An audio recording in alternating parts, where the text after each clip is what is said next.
I'm Judy Cho, also known as Nutrition with Judy. I am board certified in holistic nutrition.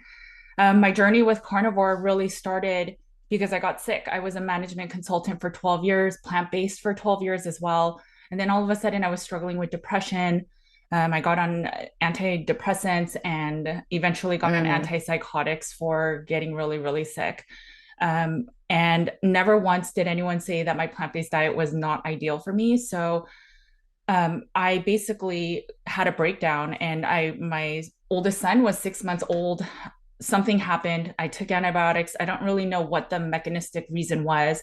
I landed in the mental hospital because I was just Oh, acting off.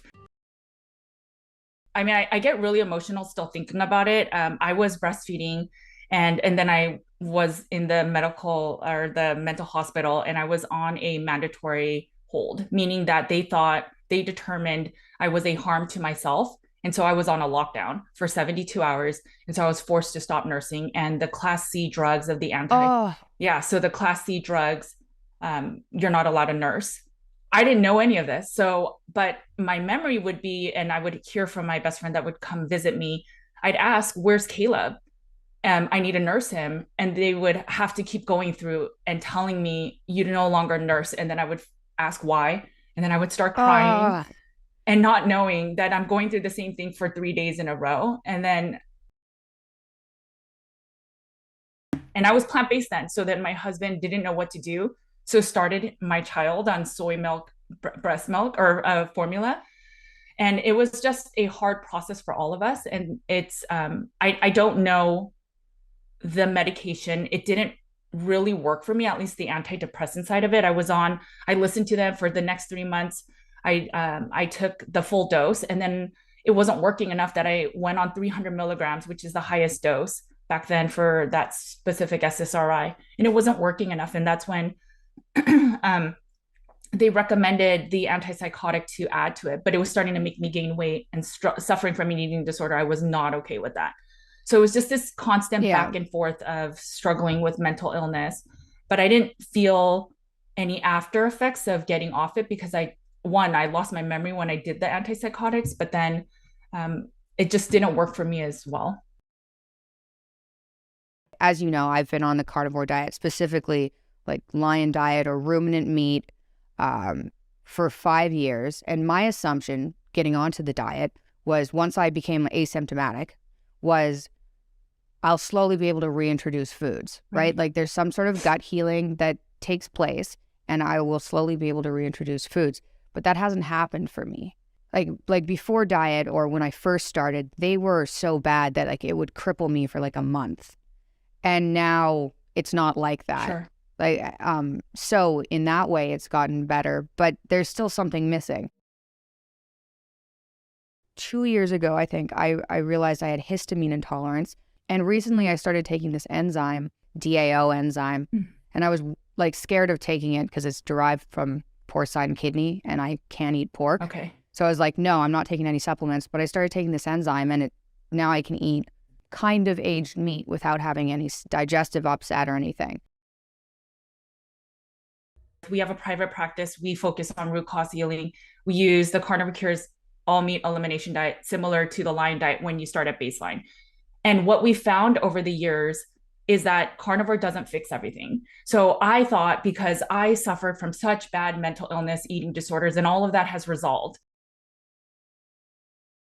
Over the years, every single one of my client patients have challenged me to think otherwise. So I used to think liver was the best thing to add if you're nutrient deficient or if you're anorexic. It's not always the case. And so then I realized that carnivore doesn't fix everyone. It does a lot of improvement because it's essentially reducing your overall inflammation, especially when it comes to foods Mm-hmm. that your body is intolerant to. If I were to explain CIRS, there is a genetic component to it where basically 20 to 25% of the population, so it's about 40 million plus people, have a different genetic wiring or code from their parents. It's on chromosome 6. It's called the HLA. And that number, based on your genetics again, will affect how your immune response is to the outside world, whether it's food, whether it's the environment. I think in the carnivore community, when you have eaten all meat for 6 months to a year and the needle has not moved enough to optimal health, healing, if you choose to add other things, you can't add it back. That to me then means that carnivore is becoming a band aid. It's optimal diet, but still there's something else. And that's when I think people should start looking at environmental toxins. And one of them is Mm-hmm, related mm-hmm. to CIRS. We have two sides to our immune system. One is the innate immune side, and then one is the adaptive. And just to make it super simple, the innate is just the initial immune response. It's like the more basic immune function, the macrophages, just really simple things. And when the foreigner, the invader, is just less than it's a lot more complicated. The innate side will then release antigens or communications to the adaptive side of saying, hey, T cells, B cells, memory cells, I need you to come in and remove this toxin because we can't handle it. So the way that it does that is releasing cytokines. It releases all these immune things to communicate. And then normally the adaptive side will come in and remove it. That 20 to 25% of the population cannot do the trade off. The innate side gets super inflamed and is saying, hey, there's this foreigner or invader in our system and I need it to be removed. And this side has no idea and will never know. We get exposed to these biotoxins. It could be water damaged buildings, it could be a recluse spider bite, it could be Lyme, lots of things Ah, that okay. are natural toxins in our environment, and it gets into our system. And the 20% of the population does not recognize to remove it, even though the innate side sees it. And so what ends up happening is over time, it is not the actual mold itself or the Lyme itself. It's the inflammatory response has gone awry. Mm, And that's the cool. illness. And so what we're trying to do over time with CIRS is essentially we're trying to quell that immune response. We're actually, you can take some binders and the binder is very specific, but if you take a certain binder, it will actually pull those toxins that are in your system that your other side of your immune system was not able to remove, and then you can start to find healing. Toxin? It's mostly from water damaged buildings, and water damaged buildings can have endotoxins, biotoxins. Well, it'll trigger that immune response. So I have seen people with long COVID. I think they're honestly suffering from CIRS. It's just their immune system is not able to now turn off that level of inflammation because, again, the other side is not able to recognize it and shut it off. So there are a lot of children that show or present CIRS symptoms, and it's very, very light things. So if your parents and maybe if you have the genetic thing, obviously one of your parents has it, if not both. If they give you like double whammy of the genes, your chance of being affected Ah, is okay. higher. So there are kids that have the HLA, and then they will present even at a young age. One of the biggest symptoms is when your child is born, if they're having GERD issues. So like they drink a lot of breast milk or formula and they're always throwing up. So they can't tolerate anything. And then when they're in like elementary school, these symptoms are they get headaches frequently or stomach aches, or they're tired more than the average child. These are the small symptoms. And then it's just over time, if the bucket, your toxin bucket load gets filled and now it starts overflowing, that's when the symptomology becomes really present. And you will start feeling what they call it a multi-system, multi-symptom. So it affects many of your systems in your body, and then it has multiple symptoms.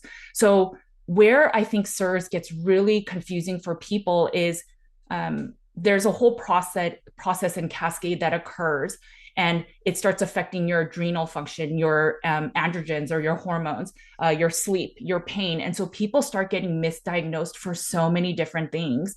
And people say, oh, it's fibromyalgia. Oh, you have chronic fatigue syndrome. And Mm-hmm. the question should always be why? Why did that happen? What is going on? And I just saw a number, a statistic where if you get a second diagnosis, 80% is usually different. And this study was done by Mayo Clinic. So how do you know that Yeah. the diagnosis you got is correct? So the in 2008, I believe the USGAO accepted that CIRS is an illness, that mold in your homes from water damaged buildings can make you sick. So it is accepted. This is the only peer-reviewed, evidence-based protocol that has Ah, over 25 papers written on it. I think it will be the one that's adopted. I know that there are so many mold protocols online, and it's not getting to the root cause. The root cause is the chronic inflammation. The cytokines releasing and affecting leptin, and then leptin receptors are releasing lots of leptin and causing some people to be overweight. But it's because they're trying to release a hormone called melanocyte stimulating hormone. And what ends up happening is it gets blocked from being produced, and that it's that MSH that then affects all the different downstream symptoms. When huh. we get sick from this illness, we produce a lot of cortisol, and that affects our brain. Initially, our brain will become, I guess, it has a lot more excess cortisol in the hippocampus. Then it affects our hypothalamus, and then it affects our pituitary.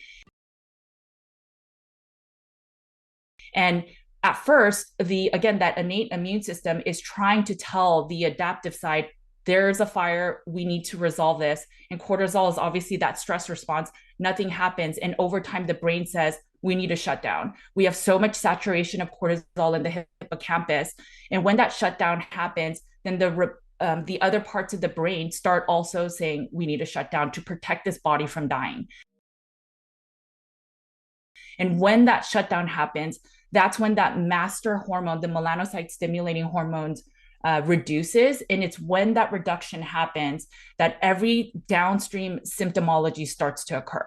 That's when our hormones get messed up. Again, the chronic pain, lack of sleep, MS. the electrolyte stuff.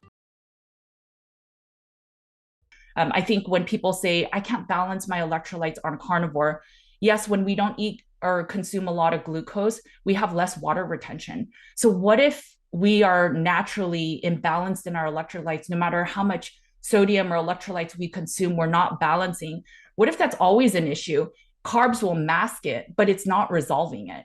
And one hormone, to give you an example, on CIRS, when you have the low MSH, it affects your antidiuretic hormone. And that ADH is what helps you to hold on to water. And so there's a lot of carnivores, they're constantly thirsty, constantly drinking, but the ADH hormone is low. So they just keep peeing it out. So they never feel hydrated. So what if that's the issue and not an electrolyte imbalance so that they need to add carbs? Both my parents are like, they're good now. Okay. They're good now, but they're so sick if they're not on this diet that they would be dead. Like, it's crazy. My mom has lupus and my dad has like severe depression Okay. if he's not on the diet, and amongst other things with like psoriasis, he had GERD. And my dad, his reactions are like they're more Okay. acute, I would say, when he accidentally eats something. So if he goes to a restaurant, he gets hit with something and he knows that he's having a reaction because he gets extremely anxious, but he gets so thirsty. He'll drink like 7 liters of water. Like, he's just like waking up at night drinking water. And we Right. thought, well, maybe it's your body trying to like Flush flush out. out whatever's having, like, giving you an allergic reaction. But it would be nice to get like less reactive for them too. Right. Particularly my dad. One big component of CIRS is mental illness. It's a huge component. So a lot of the markers, they become, it affects your blood-brain barrier, causes it to be permeable. So a lot of people, I'll just give you a few examples of my client patients. A lot of people have been diagnosed with bipolar. They Uh-huh. will go to their doctors and then they'll do all the blood work on the adaptive side, which is not the side that this is affecting. And the doctor says, your CRP looks good. Your insulin is good, right? Because they're on a carnivore diet. Everything's good. I think it's in your head. And so they recommend them to a psychiatrist and they get them on meds because they are believing or feeling these fake symptoms. And as we test for CIRS, we realize actually there are toxins that are getting into your brain because it's breached from the blood-brain barrier because of the certain markers that are inflamed. With all that said, the best way to test is there's a vision test. I would say that's the most economical way to start.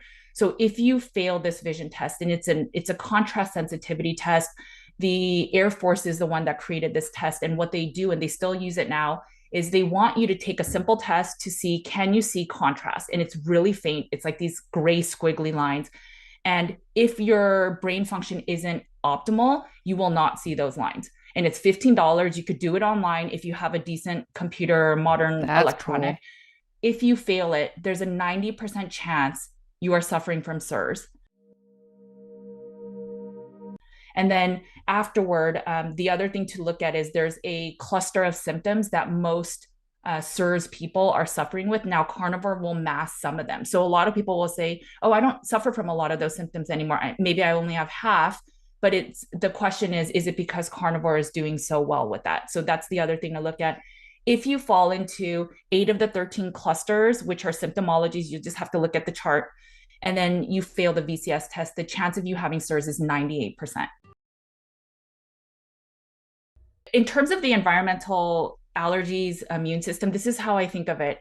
If your body's immune system and it's not being affected by other things, so let's say foods, right? So plant toxins, plant Yeah. sensitivities, then your body should get stronger so that now Yeah. it has the ability and room to deal with the environmental stuff. So if you have seasonal allergies, I used to have seasonal allergies when I used to be plant-based. I have zero seasonal allergies. When you're dealing with something other than food, that's why it's not happening. And that's where I think carnivore becomes a band-aid. And I mean, I am a carnivore nutritionist. I believe in Mm. carnivore. It's healed me so much. It's why I don't think the fruit and honey stuff is ideal. But I have to be honest for my patients and clients of there is a point where carnivore only works to a certain point and then you have to look further. I don't think it means that Mm. you have to Mm. remove carnivore as a healing mechanism. You may be able to become like ketovore or a carnivore plus some plants over time. Two ways that CIRS affects testosterone, right? We hear that so much in the carnivore community of, oh, this diet's going to ruin your testosterone. And one, if you eat sufficient fat, that should benefit it. But one thing is, so testosterone, once it comes into the body, CIRS increases your aromatase enzyme. And for men, especially when you are even taking exogenous hormones or the testosterone, it will convert a lot of the testosterone to estrogen because of that aromatase. So, Mm. how do we know that some of the men are not suffering from CIRS, which is then converting their testosterone to estrogen? And it's not that they're just low on T because of the diet. I have seen so much healing in some of my sickest clients and patients where I thought maybe this is the best they can be, where they graduated from a grade F of health to a Yeah. C, Yeah. and now they're actually close to an A. I have one client, I just shared her story. She was never able to consume dairy. She had histamine reactions for anything she ate. She only ate grass fed. She did a lion diet. She improved a lot. But then her symptoms would eventually kind of come back depending on the environment. And when she started working with me, we did gut supports. Again, it helped a little bit, but not enough until we found CIRS. And she's been diagnosed with multiple sclerosis, Hashimoto's, and she has CIRS. She's done the whole protocol. She's not fully done yet. She's been doing it for 9 months, fixing the environment so the home is safe and not water damaged. She can tolerate any plant she wants. She could do dairy. She used to take sinus medication every night to sleep because her nasal, and that is also affected by CIRS. She does none of that. And she's not even done with the whole protocol. She's not on that VIP spray yet, but she's taken the binders to remove most of the biotoxins that have come in her body and caused inflammation everywhere in her system. So if you are part of that 20% of the genetic susceptibility, it won't go away. So it doesn't know how to remove it Okay. because the adaptive side. And most of the mold that we get sick from is not the water damage, the one that the active mildewy smell. It's when spores or mold dries up and then it breaks into fragments. And I think one spore breaks Ew. into thousands of fragments. And it's those really small bits that can breach the blood brain barrier. And those are the ones Mm. that actually make us sicker. You need folate if you're going to make a baby. And obviously, folate is just good. It's obviously one of the essential vitamins. Chicken liver is actually higher in folate than beef liver. So Huh. 1 ounce of beef liver has about 20% of your daily value, whereas chicken liver, I think 1 ounce has 45% of your daily value. We don't know what the new norm is. If there's no symptoms, the question always is, does that then matter? There is some folate in lamb, and then there's also folate in egg yolk. I interviewed someone not too long ago, and they said that their patients consume the folate from supplements, from these organ supplements, and they don't see the needle move enough until they actually take a methylated B. Histamines are often thought of being released by MCAS, and MCAS is basically a immune system response to protect your body.